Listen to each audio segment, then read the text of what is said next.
हर्षित landmark, सपनों का घर जैसा आप चाहते हैं हम बनाते हैं। 1, 2 एवं 3 BHK ready position flats. Call 9827321321।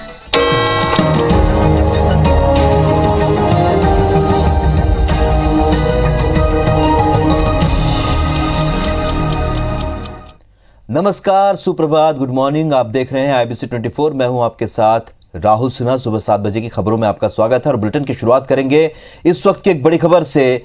Raipur में बड़ा सड़क हादसा हुआ है। तेलीबांधा सब्जी दुकान के पास ये बड़ा हादसा हुआ। तेज रफ्तार कार मवेशी और पेड़ से टकराकर सब्जी दुकान में घुस गई। कार में आग लगने से 3 युवक झुलस गए। मवेशी की जलने से मौत हो गई। युवकों को गंभीर हालत में मेकाहारा रवाना कर दिया गया। इलाज के दौरान एक युवक ने दम तोड़ दिया। तहसीन जैदी हमारे सहयोगी इस वक्त फोन लाइन पर जुड़ चुके हैं। तहसीन, क्या अपडेट इस खबर को लेकर? देखिए, एक बार फिर रायपुर के जो तेलीबांधा इलाका है वहाँ पे एक बड़ा सड़क हादसा हुआ है, जहाँ पे ये बताया जा रहा है कि ये एक तेज रफ्तार कार, कोई XUV गाड़ी है। ये हालांकि जलने की वजह से पहचान में नहीं आ रही, लेकिन बताया जा रहा है कि वेन्यू, हुंडई की वेन्यू गाड़ी बताई जा रही है। और ये बताया जा रहा है कि मरीन ड्राइव तरफ से ये आ रही थी और उसमें 3 युवक सवार थे। और जो देखने वाले लोग हैं उन्होंने बताया कि काफी तेजी से आ रही थी और तभी अचानक ये वहाँ पे जो एक मवेशी बैठा था उसको मारा है। मारने के बाद ये पेड़ से टकराई है और पेड़ से टकराने के बाद सब्जी दुकान में घुसी है और घुसने के बाद उसमें अचानक आग लग गई है। तो उसके बाद वहाँ पे जो मौके पे पुलिस, क्योंकि थाना पास में है, पेट्रोलिंग हो रही थी, तो उसी बात को वहाँ पुलिस पहुंची और पहुंचने के बाद किसी तरह से जलती कार में से 3 युवकों को निकाला है। लेकिन जो 3 युवक है बुरी तरह से झुलस गए हैं और वो जो मवेशी है वो जलने की वजह से मौके पे उसकी मौत हो गई है। लेकिन बताया जा रहा है कि तीनों को गंभीर हालत में अम्बेडकर अस्पताल पहुंचाया गया है और इसमें एक जो युवक है वो उसकी मौत हो गई है। अभी ये तीनों जो युवक हैं अभी इनकी पहचान नहीं हो पाई, लेकिन प्रारंभिक जो पतासाजी में पता चला है वो गायत्री नगर के युवक बताए जा रहे हैं। और कोई एक का नाम आया है, कोई नरेंद्र नामक युवक है, सवार था। तो अभी पुलिस पतासाजी में लगी है, लेकिन एक बड़ा हादसा है क्योंकि गाड़ी की पहचान नहीं हो पा रही। नंबर जो है वो पूरी तरह से जल गए हैं, पूरी तरह जल चुकी है। लेकिन ये कोई रायपुर का जो तेलीबांधा इलाका है, यहाँ पे ये कोई पहला सड़क हादसा नहीं है जिसमें नवयुवक की जान गई है। लेकिन इससे पहले भी कई बड़े सड़क हादसे हुए हैं और उसमें कई युवकों की जान जा चुकी है। लेकिन ये अभी इसमें देखने वाली बात है क्योंकि इससे पहले भी जो युवक की मौत हुई उसमें वो नशे की हालतों में थे। लेकिन अभी ये देखने वाली बात है कि इसमें मेडिकल रिपोर्ट में ये सामने आएगा और जो पोस्टमार्टम रिपोर्ट होगी जो मृतक है उसके बाद ही खुलासा हो पाएगा कि नशे में थे। लेकिन ये एक बार बड़ा सड़क हादसा हुआ जिसमें युवक की जान चली गई और 2 की भी हालत गंभीर है। जी तहसीन, इस जानकारी के लिए आपका बहुत बहुत शुक्रिया। एक बार फिर रायपुर में बड़ा सड़क हादसा और उसी जगह पर जहां पर पहले भी हादसे हुए हैं। बीती रात ये हादसा हुआ है जिसमें एक युवक की मौत हो चुकी है।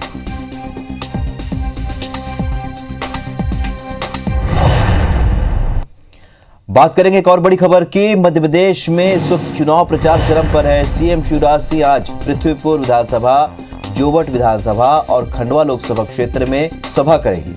तो केंद्रीय मंत्री ज्योतिरादित्य सिंधिया खंडवा और जोवट में जनसभा को संबोधित करेंगे। केंद्रीय मंत्री नरेंद्र सिंह तोमर बुरहानपुर और नेपानगर में प्रचार करेंगे। पूर्व मुख्यमंत्री उमा भारती पृथ्वीपुर विधानसभा में प्रचार करेंगी। उमा भारती प्रत्याशी शिशुपाल यादव के समर्थन में वोट मांगेंगी। इधर कांग्रेस की तरफ से पूर्व CM कमलनाथ जोवट के कांग्रेस प्रत्याशी महेश पटेल के समर्थन में जनसभा करेंगे। तो बीजेपी और कांग्रेस दोनों ही उपचुनाव के लिए प्रचार अभियान को तेज कर दिया और तमाम दिग्गज एक एक करके अब मैदान में उतर चुके हैं। पूर्व CM कमलनाथ कांग्रेस की ओर से मोर्चा संभाले हुए हैं, तो वहीं CM शिवराज, पूर्व मुख्यमंत्री उमा भारती जैसे बड़े चेहरे बीजेपी की ओर से प्रचार कर रहे हैं। केंद्रीय मंत्रियों को भी बीजेपी ने एक एक कर अब चुनाव प्रचार के लिए उतार दिया है। तो चरम पर है चुनाव प्रचार। विधानसभा उपचुनाव को लेकर मध्य प्रदेश में इस वक्त चुनाव प्रचार चरम पर है। बात करेंगे छत्तीसगढ़ से मिल रही बड़ी खबर का, जहां पर CM भूपेश बघेल आज लखनऊ जाएंगे। विशेष विमान से करीब सुबह 9 बजे वो लखनऊ के लिए रवाना हो जाएंगे। लखनऊ में वरिष्ठ कांग्रेसी नेताओं से चर्चा करेंगे। यूपी में आगामी विधानसभा चुनाव को लेकर चर्चा की जाएगी। तो छत्तीसगढ़ के मुख्यमंत्री भूपेश बघेल आज लखनऊ जाएंगे। सुबह 9 बजे वो लखनऊ के लिए रवाना होंगे। लखनऊ में वरिष्ठ कांग्रेसी नेताओं से उनकी चर्चा होगी। यूपी में आगामी विधानसभा चुनाव को लेकर चर्चा होगी, रणनीति बनाई जाएगी। तो मुख्यमंत्री भूपेश बघेल का आज लखनऊ दौरा है, जहां पर वो सभी वरिष्ठ कांग्रेसी नेताओं से चर्चा करेंगे। आपको बता दें कि वरिष्ठ पर्यवेक्षक के रूप में सीएम भूपेश बघेल को वहां कमान सौंपी गई है। जाहिर सी बात है, अब वहां एक बेहतर रणनीति बन सके, छत्तीसगढ़ की योजनाओं को किस तरीके से उत्तर प्रदेश में बताया जाए, लोगों तक पहुंचाया जाए, ये तमाम ऐसे विषय हैं जिस पर लगातार चर्चा जारी है। आज भी लखनऊ के लिए रवाना होंगे मुख्यमंत्री भूपेश बघेल। तो विशेष विमान से सुबह 9 बजे वो लखनऊ के लिए रवाना हो जाएंगे। लखनऊ में वरिष्ठ कांग्रेसी नेताओं के साथ चर्चा होगी। तो उत्तर प्रदेश में आगामी विधानसभा चुनाव को लेकर ये चर्चा होगी।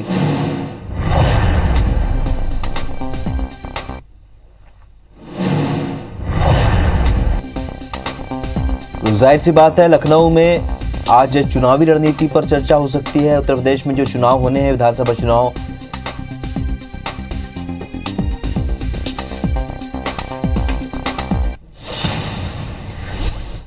चलिए तो दोनों ही राज्यों की ज्यादा जानकारी के साथ हमारे दो सहयोगी इस वक्त हमारे साथ जुड़ रहे हैं। भोपाल से शिखिल और रायपुर से स्टार जैन इस वक्त हमारे साथ जुड़ रहे हैं। सबसे पहले रुक करेंगे स्टार आपका कि मुख्यमंत्री भूपेश बघेल लखनऊ जा रहे हैं, पर्यवेक्षक है, वरिष्ठ पर्यवेक्षक है, जाहिर सी बात है एक चुनावी रणनीति भी बनेगी, और क्या कुछ खास होगा छत्तीसगढ़ में आज?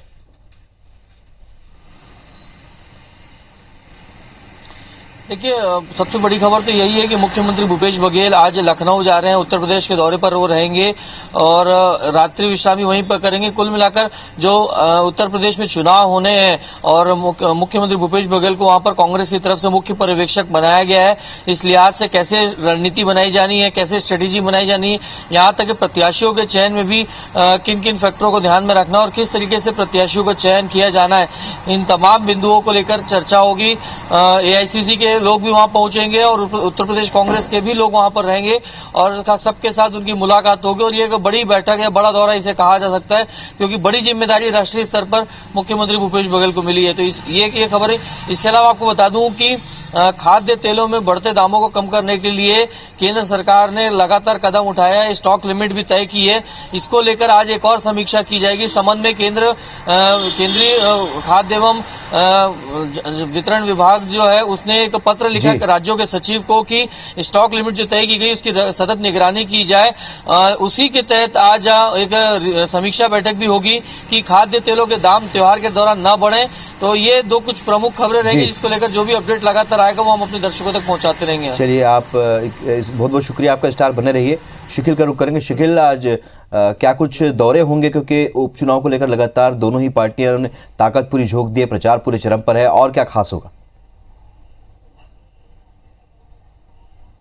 देखिए, मध्य प्रदेश की बात यहां पर की जाए तो अंतिम दौर पर चुनाव प्रचार यहां पर पहुंच गया और उसी के देखते हुए जो बीजेपी की ताबड़तोड़ सभाएं पहले वो यहां पर दिखाई देती हैं, कांग्रेस की महज 2 यहां पर चुनावी कार्यक्रम यहां पर दिखाई दे रहे हैं। जिस प्रकार से जो दौरा कार्यक्रम यहां पर तय हुआ है, सबसे पहले बात मुख्यमंत्री शिवराज सिंह चौहान की, तो पृथ्वीपुर, जोबट और खंडवा लोकसभा पर इस बार जो है सीएम शिवराज सिंह चौहान यहां पर सभाएं यहां पर करेंगे।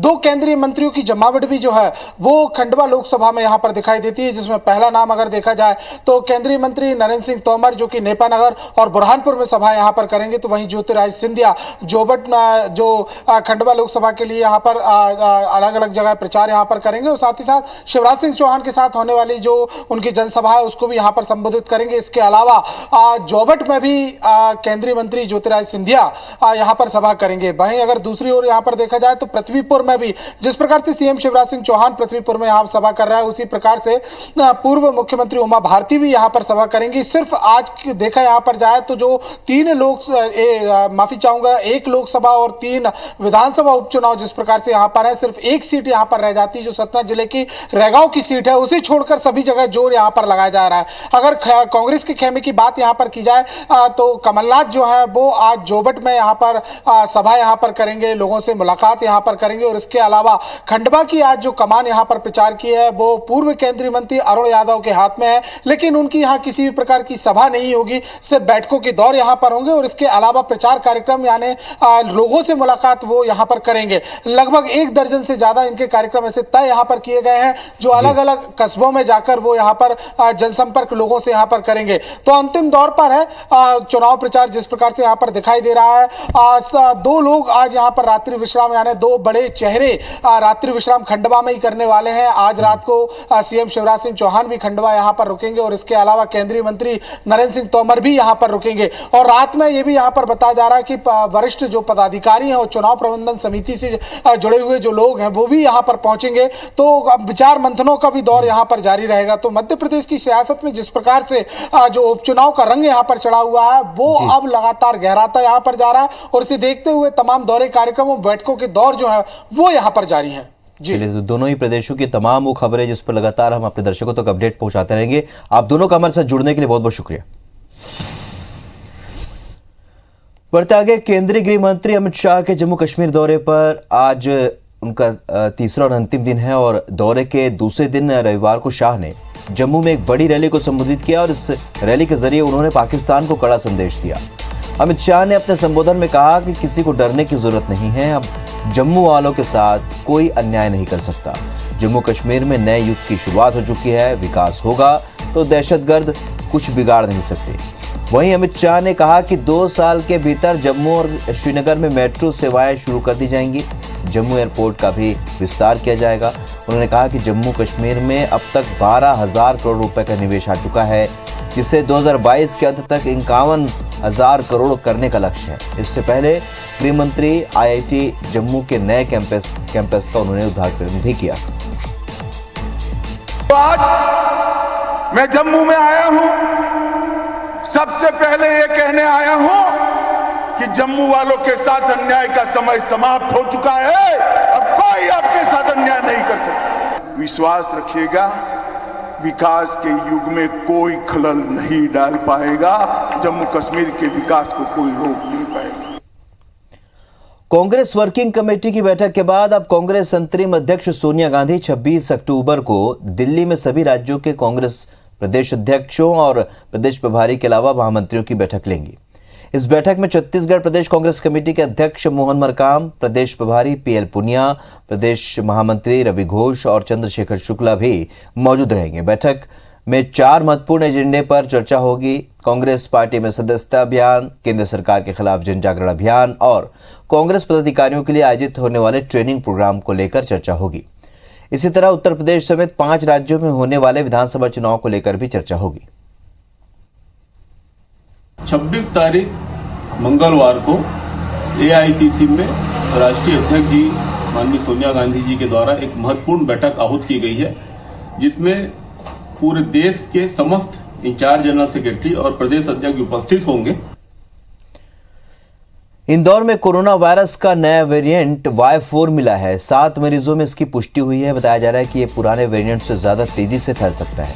स्वास्थ्य विभाग से मिली जानकारी के अनुसार इंदौर से सितंबर महीने में जीनोम सीक्वेंसिंग के लिए भेजे गए 7 सैंपल में वेरिएंट ऑफ कंसर्न मिला है। 7 में से 6 सैंपल में डेल्टा वेरिएंट का सब लाइन एज वर्जन AY4 मिला है। दरअसल देश के राज्य महाराष्ट्र में 44% लोगों में इन्हीं वेरिएंट के कारण संक्रमण फैला था।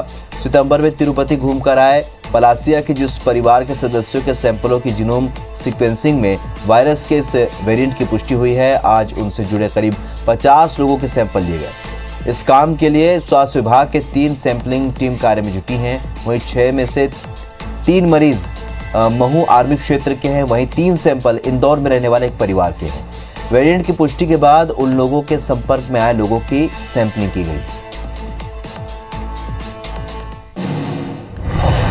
भोपाल से इस वक्त एक बड़ी खबर। प्रकाश झा की वेब सीरीज आश्रम 3 का विवाद मामले में तोड़फोड़ के 4 आरोपियों को पुलिस ने गिरफ्तार कर लिया है। बजरंग दल के कार्यकर्ताओं ने कल शूटिंग में तोड़फोड़ की थी। तोड़फोड़, उपद्रव और हंगामा करने पर यह कार्रवाई हुई है। डायरेक्टर प्रकाश झा पर भी स्याही फेंकी गई थी। अरेरा हिल्स स्थित पुरानी जिला जेल में शूटिंग चल रही थी, इस दौरान ये तोड़फोड़ की घटना हुई। सत्येंद्र भदौरिया हमारे सहयोगी फोन लाइन पर जुड़ चुके हैं। सत्येंद्र, क्या जानकारी, कितने लोगों की गिरफ्तारी है, कौन है वो लोग? देखिए, ये प्रकाश झा की जो अपकमिंग वेब सीरीज है जो आने वाली है आश्रम की, उसको लेकर राजधानी के अलग अलग स्थानों पर शूटिंग चल रही है। उसी कड़ी में कल ये वेब सीरीज की शूटिंग जो भोपाल राजधानी स्थित पुरानी जिला जेल पर ये शूटिंग चल रही थी। इस दौरान बजरंग दल के करीब 300 लोगों ने जाके वहाँ घुसपैठ कर दी और वहाँ पहुंचते ही उन्होंने जाके वहाँ तोड़फोड़ मचाना शुरू कर दी। जब सुरक्षा कर्मियों ने उनको रोक टोक की तो उन्होंने प्रकाश झा जो इस वेब सीरीज के डायरेक्टर हैं प्रकाश झा से मिलने की गुजारिश की। जब प्रकाश झा उनसे मिलने के लिए आए तो इस बीच बजरंगियों ने जो पेन की स्याही थी उनके मुंह पर फेंक दी और उनसे भी हुक कर दी। आनंद फानन ने जब पुलिस को सूचना लगी तो सूचना के बाद पुलिस के जो आला अफसर हैं डीआईजी, एसपी और उनके साथ तमाम थानों का जो पुलिस बल है और जो पुरानी जिला जेल थी वहाँ पुरानी पुलिस छावनी में तब्दील हो गया। करीब पौन घंटे के बाद पुलिस ने कुछ जो हुड़दंगी थे हुड़दंगे में से कुछ 4 लोगों की अरेस्टिंग कर ली। इनको शांति भंग करने की 151 की धारा के तहत 4 को गिरफ्तार किया गया है। इनमें से अभी जो तोड़फोड़ करने वाले हैं उनको भी पुलिस कुछ तलाश कर रही है। हालांकि ये बताया जा रहा है कि जो 4 लोगों की गिरफ्तारी की गई है वो तोड़फोड़ करने वाले हैं और इनके साथ ही कुछ और लोगों की भी उनको अरेस्ट करने की बात की जा रही है। लेकिन अभी तक प्रकाश झा जो वेब सीरीज के डायरेक्टर है प्रकाश झा की तरफ से जानकारी के लिए आपका बहुत बहुत शुक्रिया। तो और भी कार्रवाई आगे बढ़ सकती है, ऐसा कहना है हमारे सहयोगी सत्येंद्र का। बढ़ते आगे, नरसिंहपुर में एक बार फिर भीड़ तंत्र सामने आया है। नरसिंहपुर के गाडरवारा थाना क्षेत्र में कोडिया गांव में बच्ची के अपहरण के शक में ग्रामीणों ने 2 युवकों की जमकर पिटाई कर दी। तकरीबन 2 घंटे तक दोनों युवकों के साथ ग्रामीण मारपीट करते रहे, जिसका वीडियो सोशल मीडिया में जमकर वायरल हो रहा है। हालांकि गाडरवारा थाने में किसी परिजन या ग्रामीण की ओर से शिकायत दर्ज नहीं कराई गई है जिससे अपहरण की बात साबित हो सके। सोशल मीडिया में वायरल वीडियो को संज्ञान में लेते हुए गाडरवारा एसडीओपी ने पूरे मामले की जांच के लिए थाना प्रभारी को आदेश दिए हैं ताकि दोषियों के खिलाफ कार्रवाई की जा सके।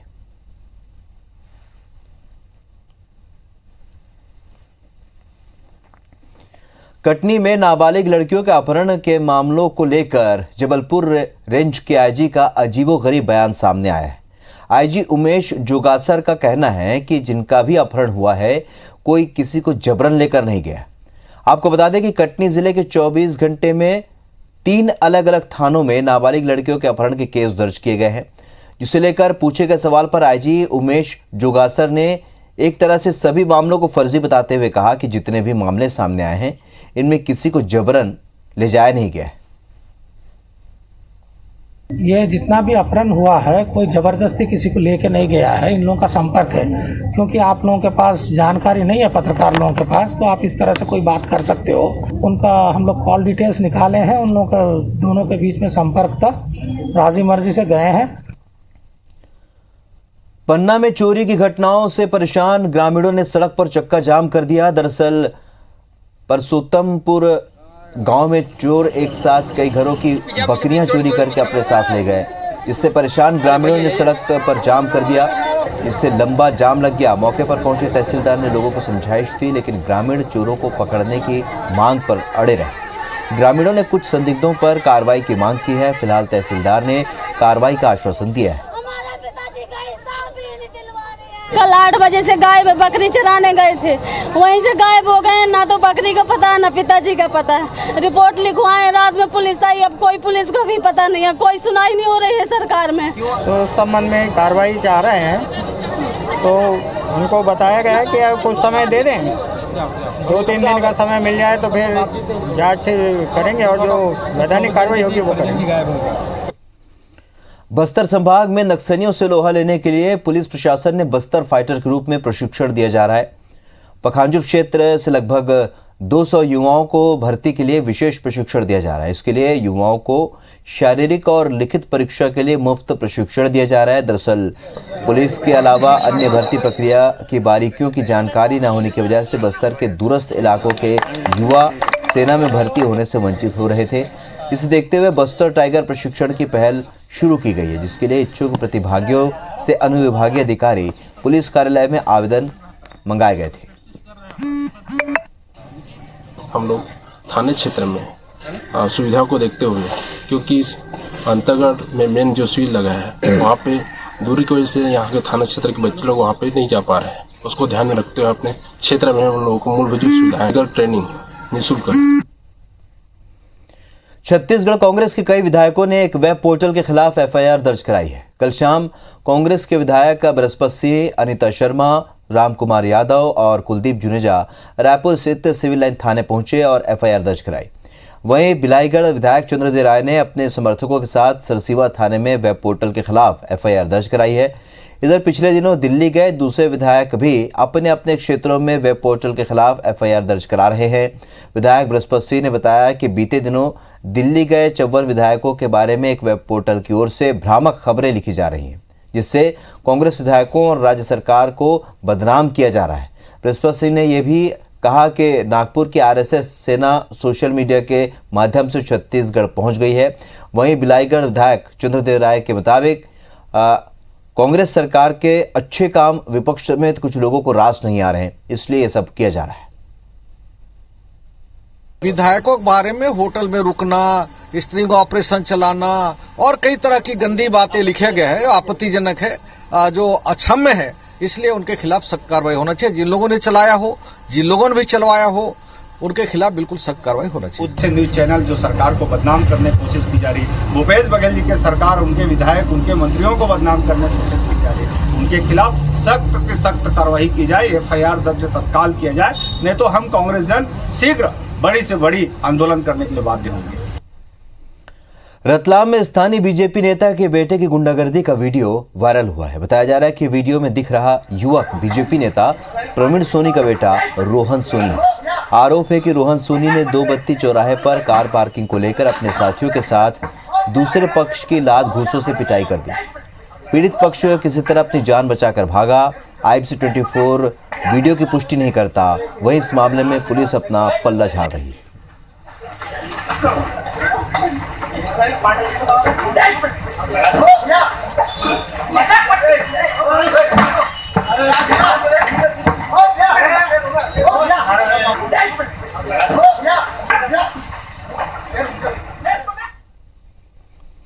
तो सुबह 7 बजे की खबरों फिलहाल इतने, लेकिन ताज़ा अपडेट के लिए आप बने रहिए IBC 24 के साथ। नमस्कार।